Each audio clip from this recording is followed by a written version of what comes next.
world of military heroes, Luke Sommer's story stands out, not for his bravery on the battlefield, but for his audacious act of bank robbery. My name is Sean, and today we are going to discuss how an Army Ranger went from serving his country to becoming a bank robber. Without further ado, let's delve right into it. Luke Sommer, an unusual soldier indeed. He was born to a middle-class family. He grew up like any other American child with dreams, aspirations, and a sense of adventure.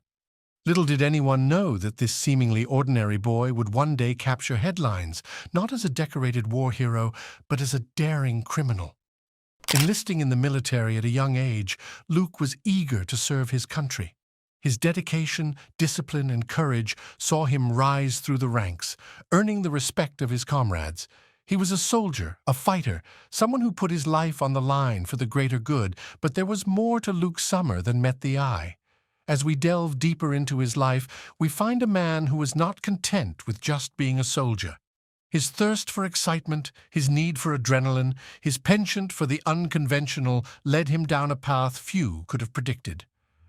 From the disciplined world of the military, Luke Sommer ventured into the dangerous, unpredictable realm of crime. Imagine the shock when news broke out that this once respected soldier was now a convicted bank robber. The same hands that once held a rifle in defense of the nation were now handcuffed, accused of a crime that shook the nation.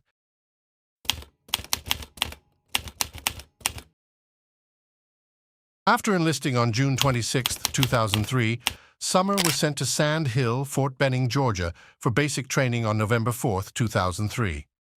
On January 27, 2004, Sommer received his diploma.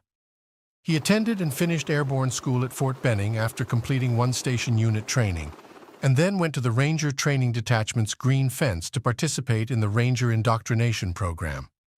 This was a crucible designed to mold him into a soldier, a process that would forever change his life. It was here that he learned the values of discipline, teamwork, and the importance of strategic thinking. Sommer was then assigned to the 1st Platoon, Charlie Company, 2nd Battalion of the 75th Ranger Regiment at Fort Lewis, Washington, after finishing the Ranger Indoctrination Program.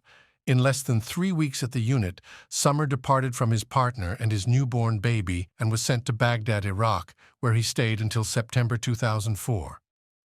Sommer trained Ranger Consolidated Skill Training, which included hot wiring cars, operating heavy machinery, and doing foundational EMT courses after he returned from Iraq. Sommer was sent overseas once more with 1st Platoon, Charlie Company, after serving 6 months in the United States. This time, they were sent to Bagram, Afghanistan. Upon returning from his deployment in Afghanistan in September 2005, Sommer was assigned to the U.S. Army Ranger School. Despite having to retake the course twice, Sommer managed to finish the esteemed Military Leadership School in around 7 months on April 7, 2006. These skills, however, would later prove useful, though not in a way anyone could have anticipated. He was trained to think on his feet, make quick decisions, and to be resourceful, all traits that would serve him in his eventual path of criminality.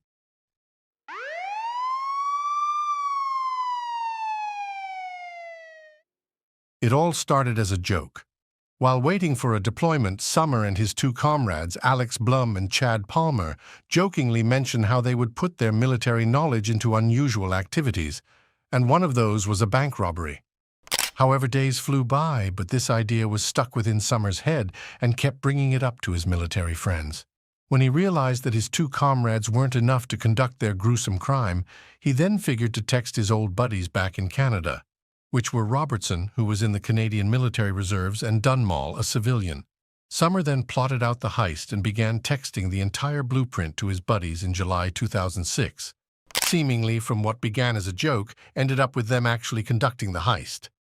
August 3, 2006, Alex Blum gave Sommer a lift to the Bank of America in Tacoma, Washington. Alex Blum described the visit as close tactical recon, a phase in which military personnel plan and carry out entrance points by getting very close to the actual crime site. Sommer then pretended to check something in his checking account, but actually he was busy scoping out the entire building. Eventually, they went back to their camp, and Sommer was seen surveilling the premises using Google Earth. He also spent hours studying previous robbery crimes, replicating and avoiding those whose plans didn't work out. By Sunday, Robertson and Dunmore had arrived in Washington using a bus. Sommer then began to lead them into a mountain behind their camp. From there, he laid down sandbags to mimic the floor plan of the building, rehearsing their entry and exit ways. They also studied the exact measurement from where Bloom would park their getaway vehicle. They spent the entire day rehearsing their meticulous plan over and over again until they have mastered every little bit of step, to lessen their chances of getting caught. It was on an afternoon on August 7, 2006. Luke Sommer, along with his squad, geared up, puts the mask on, and equipped themselves with heavy machineries. Soon they made their way to the bank and parked their getaway vehicle. Sommer, along with his accomplices, stormed the bank, their hearts pounding with the adrenaline of their audacious act. Sommer's military training kicked in as he commanded his team with precision and authority. Palmer and Dunmore looked after the bank's entrance while Sommer held the bank's teller at gunpoint and demanded him to hand him over stacks of cash in the black duffel bag. The stunned teller nervously acted quickly and commanded his assistant to collect a lump sum of money from the vault. The teller gathered around $20,000 of cash from the teller station and handed it over to them. With them being uncontented, they emptied out every single money drawer inside the bank. After some time, Palmer informed them that they only had 1.5 minutes remaining before the officials came. They moved swiftly, their actions synchronized like a well-rehearsed military operation while stuffing bags with bundles of cash. Sommer and his squad exited the bank with over $54,011 in cash, and this operation only took them 2 minutes to accomplish.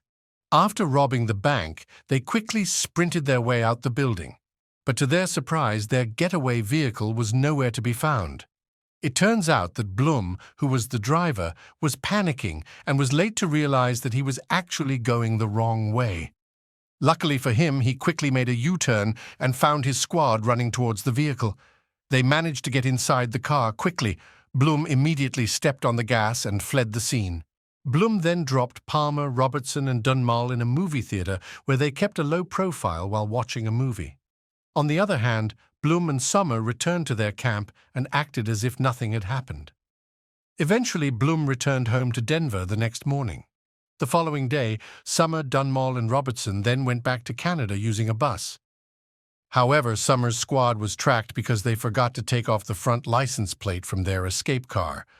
A person saw the number, reported it to the police, and FBI agents arrested Alex Bloom at his parents' house in Greenwood Village, Colorado, just 3 days after the robbery. Bloom admitted to driving the getaway car and revealed the names of the other gang members, including Luke Sommer.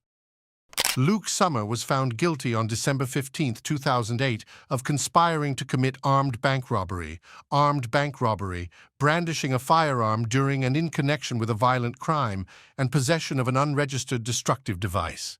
He was also sentenced to 24 years in prison and 5 years of supervised release. Sommer's military background became a double-edged sword. It had equipped him with the skills to execute the robbery, but it also made him a prime suspect for the authorities.